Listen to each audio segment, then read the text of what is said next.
Deux visages souriants au pied de Notre-Dame qui brûle.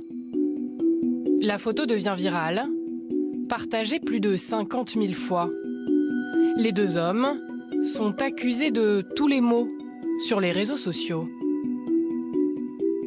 Sauf qu'ils finissent par expliquer que leur sourire n'a rien à voir avec l'incendie.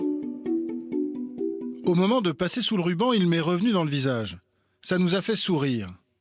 Notre-Dame, on l'a visitée, on l'a photographiée, on l'a étudiée.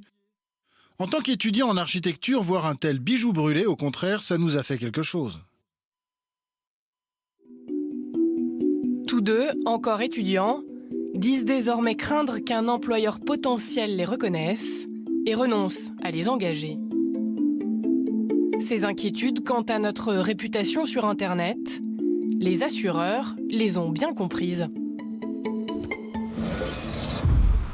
Quand votre réputation est salie sur Internet, c'est votre famille entière qui est touchée. Ils sont de plus en plus nombreux à proposer une sécurité à leurs clients. On a monté ce produit qui a une grosse partie d'assistance juridique, d'accompagnement juridique avec la prise en charge des frais de justice si nécessaire.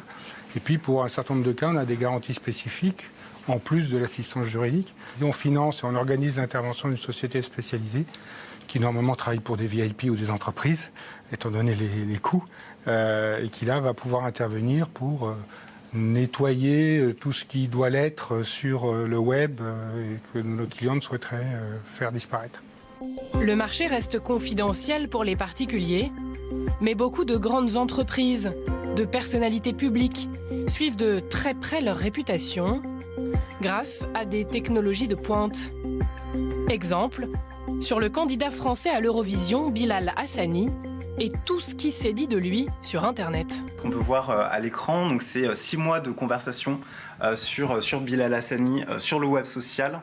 Il y a un peu plus de 213 000 conversations sur le web social sur lui.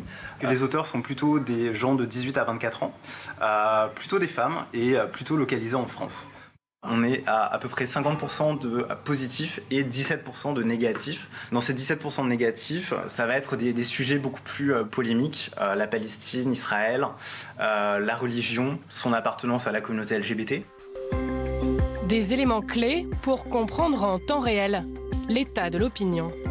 L'analyse de tonalité en fait est faite grâce à des algorithmes qui ont été développés chez nous, chez l'Influence.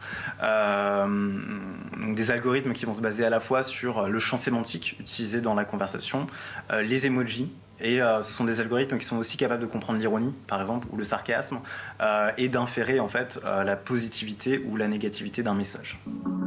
Ici, on observe, mais souvent en cas de bad buzz, il faut faire appel à des nettoyeurs, des spécialistes qui sauront réhabiliter une réputation en première page des résultats Google. Il faut savoir comment fonctionne Google et comment il va placer l'information sur cette page qui est assez décisive. Parce que si vous êtes en deuxième page, ça devient une non-information. Eh bien, ça évolue en fonction d'algorithmes qui ont été faits par des humains pour Google. Ces algorithmes sont secrets, personne ne sait comment ils fonctionnent. Donc nous, notre travail à nous, sur Réputation VIP, c'est de dire on va aider en particulier les dirigeants d'entreprise, et donc on va essayer de les aider à placer la bonne information et à les aider à placer la bonne information sur cette première page.